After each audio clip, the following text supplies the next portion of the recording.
Madam President, members and guests, it gives me great pleasure today to introduce Jo Randerson. However, those of you who read the Sunday Star Times will find what I've got to say probably quite redundant, because yesterday she was the profile page in the Sunday Star Times, so you probably already know quite a lot about her. But for those who did not read the Sunday Star Times yesterday, I will give Jo's formal introduction. Jo is a director of the socially progressive Barbarian Productions, an award-winning playwright, and the celebrated author of several books of poetry and short stories. She received the Bruce Mason Playwriting Award, the New Generations Arts Foundation Laureate Award, and has been a Robert Burns and Winston Churchill Fellow. Her theatre work keeps her busy around the country, but she's firmly grounded in her neighbourhood of Vogelmorn. Spotting an opportunity with a bowling club which was on the way out, she and other locals rescued the Vogelmorn Bowling Club, and they have transformed it into a lively local hub, which is driven by the energy of volunteers. And those of you who have got reasonably long memories will realise that we as a Rotary Club were involved in that inception of the Vogelmorn Community Centre. So let us welcome Jo.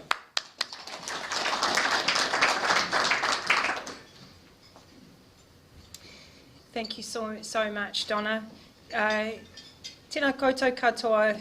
Thank you, Rotary Wellington, for having me here. I'd like to acknowledge the ground that we're on, those who've come before us and those who are yet to come. It's a pleasure to be here with you. Some of you may remember I was here about 4 years ago, and I've really come back to report back on what has happened to us since I was last here. So I'll just see how we go here. So as Donna said, the Vogelmorn Bowling Club. Vogelmorn is now no longer actually a suburb. We are on the cusp of Vogeltown and Mornington. Vogelmorn, they mashed them together, but the name has been technically disbanded now. We're not an official suburb, and we quite like that as residents, that we're kind of a limbo area. So many of the buildings still have that name of Vogelmorn. So this, I live about 5 houses away from this. This is the Vogelmorn Bowling Club. Has anyone ever been to our... Oh, lovely. Well, as bowlers or community members? Been to the cafe. Been to the cafe. Oh, fantastic. Great. So as a young mother, I would push my my pram with my children around in it, and I would think, what is happening in this space? There seems to be nothing except for a lovely group of gents who have a drink on a Friday night together. So there was a sign hanging outside, and I rang a number for 6 months and finally got an answer. And the lovely gentleman invited me to come and have a beer with them. So I came and had a beer with them on Friday, and we met them, and it began the start of a long relationship to try to see if we could find a new purpose of this beautiful old bowling club. So its history, it was built in 1944 by locals who literally hacked it out of the clay. Long time ago, and here is a beautiful mural by an artist of some of the bowlers there. The Community Trust of Wellington have supported them, and in the 90s it was a real heyday. A lot of people came and had leisure activities in there. As we started to come across this place about 5 years ago, it's sort of fallen into disarray. The building needed a lot of love and care, and a group of locals, I think I'm in there somewhere. Or was I taking the photo? It might have been me taking the photo, but this is a group of locals who formed our Vogelmorn Community Group Trust. And we really just saw that there was still a need for people to be together in spaces. Have you heard this idea of a third space? You know, a place that is not work and not your home space, but somewhere else that you can come together. I think Rotary is an example of a third space, really. I think churches were an example and are still maybe examples of third spaces.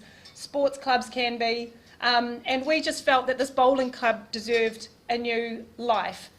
So we envisaged this idea where we would have planter boxes and locals and kids could roam around freely.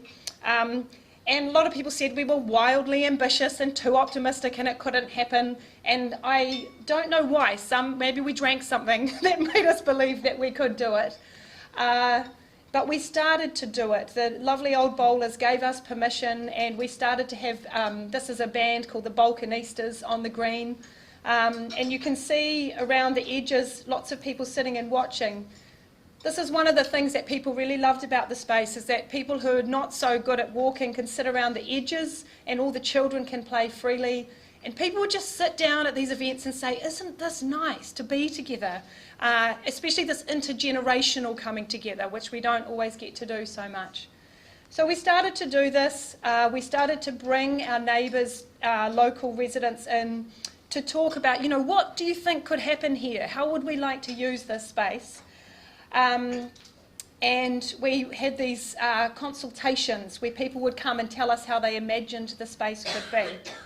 And this is about the time when we came to you, and we were one of the candidates for the inaugural Akina Rotary Kickstart Social Enterprise Award. And it was here in this room, and we came and did maybe a 2-minute pitch, and we thought we did not have a shot. And then everyone did a dot point vote, and we all stood there, and we were amazed that we won that award. So I really am coming back to say thank you to Rotary, because that award that you gave us not only allowed us to build and kickstart our commercial kitchen project, but I think more importantly, it gave us confidence in what we were doing. We felt like we were very green and newcomers to this area, and receiving this award just meant so much to us. So really, I'm just coming to say thank you and tell you a bit about how that grant went. We had to do a lot of work inside the kitchen, so we're ripping the walls out here. There's a beautiful mural of the hills, the peaks opposite us at the Vogelmorn. And we had to put in a whole lot of new equipment that could take the kitchen up to commercial level. All this big scaffolding that happened on the back. We had a lot of volunteer help, but as I said, if we did not have that grant from Rotary and Akina, we would not have been able to do it. So now we have, as some people have been to, our lovely green cafe, which is a fully functioning, beautiful cafe in there. It's meant that people can come together and eat together, and we all know how important eating together is, like we're doing here today. It's also meant that we can support people like Hassan, who have a small local business. So he can come in and use his kitchen to prepare his food. So he often sells food at the night markets. His company is called Damascus. So we're able to support small local businesses and enterprises to do their thing, which they might not be able to afford in a grander scale commercial kitchen. And then what we can do is we can partner with people like Hassan to run community dinners. So we will ask local chefs if they would like to cater for our dinner, and we invite the community in at accessible prices. So it's really brought a lot of life and energy into the club. That was the early wall days. There was a short time we were across our beautiful green. We had this wall when we were trying to understand whose land it was, and there was a bit of demarcation there. And I just wanted to put this in because I think, as you all know, working in communities and with different interests, it can be hard. And it's been a hard journey, but it's been a beautiful journey. And now the wall is down. We have wonderful volunteers who come in from places like Chorus and ANZ, and someone just texted me before, the Texan University. Ruth, do you remember who? I think it might have been A&R. It's a group of university students from America who come over and do volunteering. They helped us cover chairs. That's right, exactly. This is Ruth Fisher-Smith, who's one of the Vogelmorn Community Group members as well. It's great to have you here as well, Ruth. So we really are so lucky that so many people want to come and help us. This was our old circuit board, which a lot of the electricians just take photos of because they haven't seen anything this old for such a long time. So there's beautiful history in the club. We have, this is the BNU soccer club who come in. We have a beer brewing group and a beer tasting group. Fireworks on the green. I think this was a floral arranging group. We have so many different groups who come in. This is a shadow puppet There's their screens, and they've got the shadow puppets up there. So we really have a lot of different activity, and this for us is what the club is all about, that we have lots of groups coming up against each other. And one of them that I wanted to mention is the artists in there. So I'm from Barbarian Productions. We are an arts company, as Donna introduced. And we think that arts can offer a lot in this kind of social community exchange. So I just wanted to talk a little briefly about what we do. This is our company logo. One of our mottos is use what you have. Use what you have. I think we have a drama and a comedy mask there, but the tragedy one's getting trampled on because we believe more in comedy than we do in tragedy. So the club has been beautiful for us because we can test projects out like this, our civics education project, where we invite young people to come and learn what voting is about. And they actually go through an experimental voting process. They get to choose their own topics. Our best one has been, should teachers be replaced by robots? Which was an interesting one to argue, actually. Some people said yes, some of the young ones, and some of them said no. So having the club means that we can test projects like this. We also let people dress up and write some signs to try to understand what young people are thinking about and what they would say if they had the choice. We've also done projects like this, our food story. So you can sort of see the overlap, I think, between some of the projects that arts are trying to do and what the community group are trying to do, and how there's a beautiful meshing of them. In this project, we were wanting to bring people with refugee experience into connection with other parts of the community. So we had an event where everyone brought a plate of food from home. I brought my mother's lazy daisy cake, which is a recipe you can make in about 5 minutes. And I grew up in a church house, so she was always having to smash together a cake suddenly for all the priests who were about to visit. So we'd all share our recipe, and there was a photo taken, and we got to learn a bit more about each other's lives through thinking about the food that we made. And there was a beautiful photo exhibition. So that's a project that we made as well. And by the way, Barbarian Productions, we always happy to have any patrons. So if you're interested in becoming a patron of our company, just come and let me know. You'll get a t-shirt. And I just wanted to end really by telling you a bit about the next phase that has happened for us. So again, thank you so much for an important part in our step, in our journey, important step in our journey. This is a view from the bowling club across the green to the hall. And this hall is owned by the City Council. And the Council have just allowed us, the Vogelmorn Community Group, to administer and run this hall as well. So what we're aiming for is a beautiful precinct. We can have the club, the green, and the hall. There's a plan to put some double doors in here so that we can open it out on the green. And this is really our sort of continued vision for the place, is that it can be full of life, different projects happening, places for kids and grandparents and all ages and all cultures to come together. And we're delighted to have been given, because we're very proud that we have done this without funding pretty much so far. We're proud of that, but as you know, there comes a point where you need, people start to get burnt out. And so this is another very important step for us. So I just wanted to share with you this photo of, this is inside the hall on their second birthday in 1934.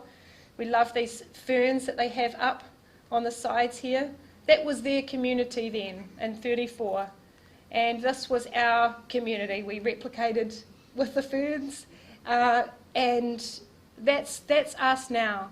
So these buildings really matter to us. Their history matters to us. We're trying to find ways that people want to be with each other now that can, I think, match all the goals of Rotary that I was just reading about again. Bringing people together and fostering community spirit. So that's all I want to say. I think we have some time for questions, but really I just want to repeat again, thank you so much to Rotary Wellington. Thank you for having that social enterprise grant, because sometimes as artists, when you're making community work, it's too community for arts funding and it's too artsy for community funding. So again, this kind of middle place, and I think social enterprise is one of these places too, where we're trying to blend values and business together, and I think it's a very exciting place of growth. And it really meant so much to us that that award was there and that you gave it to us. So thank you very much. So we have time for a couple of questions.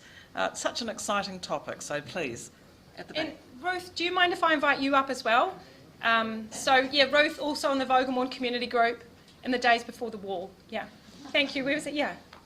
My question's about just the ongoing way you operate now. Is the community, do you buy into being a member of the community group? You pay a sub or whatever to help pay lighting and heating costs and things for these gatherings, or is it funded through renting? We don't at the moment. We've covered our costs through renting out the space at affordable rates. So we have a sliding scale depending on who the customer is. But no, we have talked about that, and that is something that we could instigate. Yeah. I suppose we do it a bit by in kind. So as we increasingly get more of a governance group that Joe and I are part of, and more of a community volunteer operations group, we're looking to do that without financial contribution, but contribution of time from community members, but sort of more committed to help that part function. Joe, this is the article yesterday. You used the analogy of your work as an artist and that of a plumber. And this audience, there are plenty of consultants and lawyers who understand. Do you want to just describe how you think arts should be treated, the way you expressed it yesterday? Thank you, Richard. I think that artists should think of ourselves as small business contractors, and so we have consciously modelled our pricing structures. You know, we'll do a free quote in the same way that a tradie might. You know, come and meet you and have a chat, and at that point, we're on the clock. And I just think that artists are not given enough of that training. So I had a great talk to Donna before about that too. How can we get artists thinking in a more enterprise way? What could we bring into business models that might be really interesting? But yeah, I think we just taught often not to think about money or see money as arts as totally separate. I think a lot of artists actually do want to talk about money because a lot of us are broke. So thank you for that. Yeah. Oh, there was one there? No? Yeah, who are the people that drive it? I mean, somebody has to organise all these groups coming in. Who does all that work? Yeah, sure. So we have a group of about 8 trustees. I'm a newer one. I've been on for about a year and a half, and then there are about 5 or 6 like Joe who were around in that original photograph. And so we're trying to build that trust governance group. So ultimately the buck stops with us, but we're trying to bring community members in to own different pieces of projects or classes and whatnot, so that it doesn't just sit with us to action, but for us to kind of help steer and guide. And we did recently with the development around running the Vogelmorn Hall, we're now actually able to fund a part-time employee. So as of last month, we have an employee who works for us 20 hours a week, which is really exciting, to do some of the administrative work. Thank you. Thank you very much, and thanks, Joe. Thanks.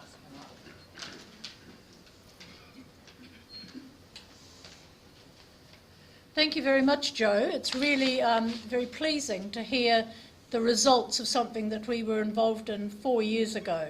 I'm absolutely amazed at the progress that you've made. One of the things that my experience tells me is that when you set things up like this, you have to have a driver. You have to have somebody who's got the initiative, the energy and the vision to actually bring people together to make things happen. And it's quite clear that you are that person. So thank you very much. And members, if we'd like to thank Jo for her presentation, please.